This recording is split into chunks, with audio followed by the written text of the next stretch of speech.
Hello everybody and welcome, my name is GaaraOfBentonYGO, and today here in this exciting Yu-Gi-Oh video, we are going to be doing kind of sort of a little PSA when it comes to buying singles from card shops.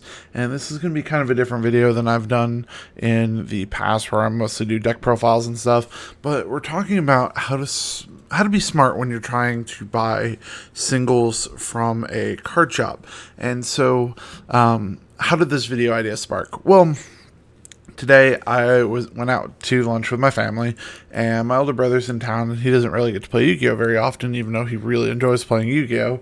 And so I figured on our way home, we are going to go stop at Vintage Stock, our local Vintage Stock, and look at the card singles, see if there's any cards that were in there that he wanted, see if there's any cards in there that I wanted, even though, as you guys probably kind of sort of know, I have like so many cards around my desk, and so I mean, I didn't really need any more cards, but I went to my local Vintage Stock and we were looking through these singles, and I saw a bunch of unpriced singles that we were looking through, and I was like, okay.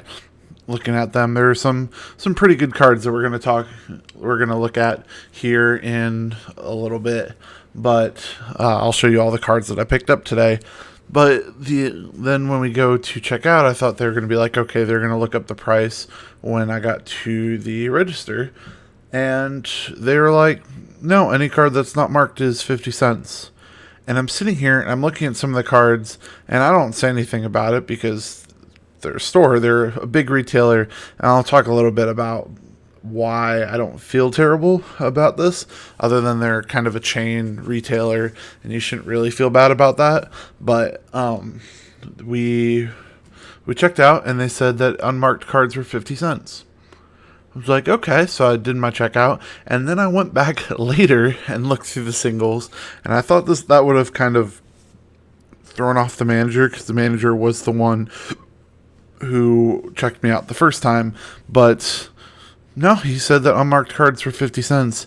And here are all of the cards that I got for 50 cents, except for one of these I paid. The last two I paid I paid a little bit more, but you'll see why. And here's how much that they're worth. So my kind of PSA is to, when you are going to card shops and you're looking through their bulk and things, that you kind of know what the price of cards are going for, and then kind of choose accordingly. If they're overcharging you, you can try and talk them down to what the actual price is, or if they're undercharging you, you can pick that up really fast.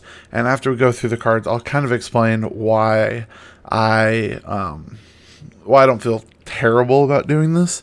But starting off, we have Ultra Rare Link Slayer. This card's like $1, but it's okay. It's not the like most amazing card in the world, but this does have some meta relevance in Raphael Nevin's list from YCS Fort Worth, and I thought it was really cool. I may make use of this. I don't know, but it was a card. It was ultra rare. It looked cool. Then we have a secret rare MP14 Windrose the Elemental Lord. Like I said, it's another card that looked cool. It's only like $1, but I paid 50 cents for it, so it is what it is. And then we have ourselves a Water True King. It was 50 cents. It's worth like $1, so not gonna really say much about it. I mean, pretty much the price of shipping is what I saved on it. Then we have a nice rare First Ed Soul of the Duelist, I think is the pack. SOD Charcoal and Pachi. Wish it was an ultimate rare, but it is what it is. And then kind of moving into some of the cooler cards. These are worth like $1.20, so still shipping, but we got two ultimate rare Dark Magicians from the Yugi starter deck reloaded or something like that. Really cool. Completes my playset Ulti Dark Magicians. And then we have ourselves a Dark Renewal, which this card's like $2. It's pretty cool. When your opponent normal or special summons a monster, target one of those monsters and a spellcaster monster you control, and send both the monsters to the graveyard. Then you can special summon one dark spellcaster type monster from your deck or graveyard. This card is really good. I think Altergeist Multifaker is the Dark Monster. So if you have an Altergeist monster and you have this set, then you can special summon Multifaker from your deck. Really cool tech card that I wish they had more of, honestly, and I was going to mess with it in Altergeist. Then kind of moving on to the better cards. I'll let you know when I paid more than $1 or more than 50 cents for the cards. But we picked up a Starving Venom Fusion Dragon from the Legendary Dragon decks. This is the Alter Art. This card is like $2.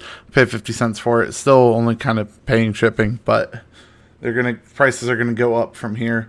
We got ourselves a MP18 Mythical Beast Master Cerberus. This card's like $3. And I paid 50 cents for it. This card's really good in Endymion, which is a deck that I'm going to try and build. A better Endymion deck.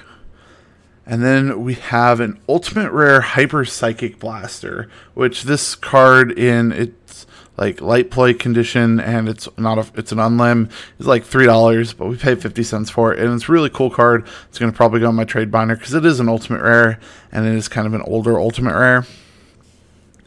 And then we got ourselves a nice Doom King Balderok, which this actually completes my playset, and I'm going to be building zombies as well for a deck to profile on the channel. This card's like $3.50. I paid 50 cents for it. Still pretty good. We got ourselves an Enemy Controller, which is like $3.50, a secret rare. It's from Legendary Collection Kaiba.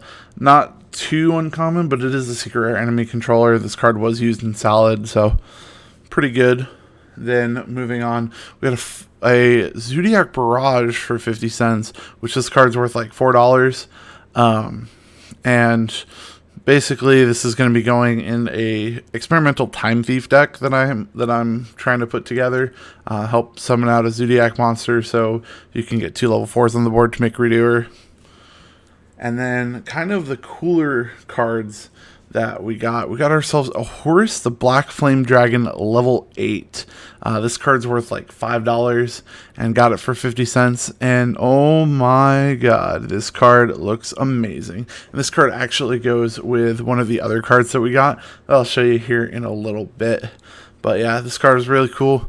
And then we got a JUMP Obelisk the Tormentor, which this card's worth like $8.50. We only paid 50 cents for this. So that's a $8 in return on our investment if we get rid of it. But I thought this card would be really cool. Throw in my trade binder. I needed some more trade bait, so I thought this was pretty cool. And I mean, it is a jump promo, so it's pretty cool. Totally worth the 50 cents I paid for it. And then kind of going into cards that are worth more than $10 that I paid 50 cents for. We got ourselves a Horus the Black Flame Dragon level 6 Ultimate Rare. Sadly, it's not a first edition, but it is still an Ultimate Rare. This card's worth like $13. All based off of these are all based off of TCG Player, and very nice. This card looks so cool. I had one of these, not the Ultimate Rare, but I had a Horus the Black Flame Dragon level 6 when this card came out, and just seeing this was just super nostalgic. And the fact that it's Ultimate Rare, I just wanted it for my collection. It's super cool. And then a card that I did have Ultimate Rare, that I think I still have somewhere. I'd have to look through my book to find it, but it definitely wasn't a first edition. Is we have this first edition Chthonian Soldier from, what is it? EEN. I think that's Elemental Energy or something like that. It was the Elemental Hero set, but this first edition Chthonian Soldier is worth like $20, and I got it for 50 cents, and it was super beautiful. And this was definitely going to be a card to just throw in my collection of Ultimate Rares. But I thought it was cool that it was worth like $20, and so I definitely picked this up. I thought they were going to charge me for these two. I thought they were going to charge me like $5 a piece maybe if they charged me, but since they're unmarked, they were 50 cents. Now, these last two cards I paid more than 50 cents for. They actually had a marked price on them. But the first one that I thought was really cool was this first edition DK, what is it?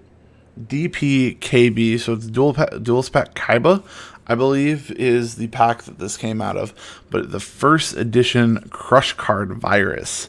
And this is an ultimate rare, and I thought it was really cool because this is an ultimate rare with a silver name instead of the other ultimate rares that have like the goldish name. So I thought this was really cool. And this was $10 and it's valued at like 23. So I still made a pretty decent profit on this card. But I just thought it was cool. It was an ultimate rare Crush Card Virus, and it was a card to add to my collection as I'm trying to grow my collection. And then the last card that I have that I got from there, and this was $5. For $5, I got a first edition MRD Time Wizard. Now, $5 is what I paid for this, which is about the price of the Unlim version of this card. This card is valued at $100 to $120 in this condition. It's kind of hard to see because the top loader is a little scratched, but this card is in like super mint condition. It's great. So I don't know if I want to get this card graded and then try and sell it for more, or if I just want to sell it as is, or I'm just going to keep it for my collection because it is a first edition MRD. And to find this for $5 at my local vintage stock, amazing. Like, you couldn't have anything better. And this card, I'm happy I went back because I didn't see this card the first time, or else I would have bought it the first time and not waited to see if maybe somebody else picked it up.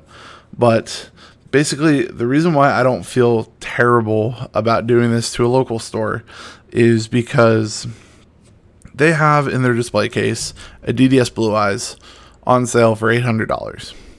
Now, that's a price for a DDS Blue Eyes. I'm not going to fault them there. And they also had a DDS Dark Magician, which was for, I think they were selling it for like $400. And I almost, not going to lie, I almost bought them one day. But the day that they got them in and they were like trying to sell them, it was a buy one get one free weekend. They offered me buy the Dark Magician buy the Blue Eyes get the Dark Magician for free. I was like, okay, that's fair enough. And then the lady at the counter is like, yeah, and the guy who traded this in, we got these for like $50, and we knew how much they were worth, and we can't believe that he would give them up for $50. And I'm just sitting there like, you knew how much they were worth, and you only offered the guy $50? Like, I understand you're a store, but why you gotta scam people like that? So I didn't feel really bad about any of these, where like, especially like Crush Card Virus, the Time Wizard, the Chthonian Soldier, the Horus, the Obelisk. Like, I didn't feel bad about these because they ripped a guy off. They said they got both of the cards for $50 a piece, and then they sold the Dark Magician for like $400, and they have the Blue Eyes listed for $800. Totally scammed a guy. They could have given him a fair offer, but they didn't, and so now I don't feel bad. But yeah, so if you guys enjoyed this kind of video, this kind of story time about my card purchases and like kind of some of the cards that I got, leave a comment down below, smash that like button. If you guys want to see a video of the most expensive cards that I own, or you want to see some of my collection cards, then leave a comment down below, and that's gonna be it. I hope you guys enjoyed. I'll see you guys next time. Peace out.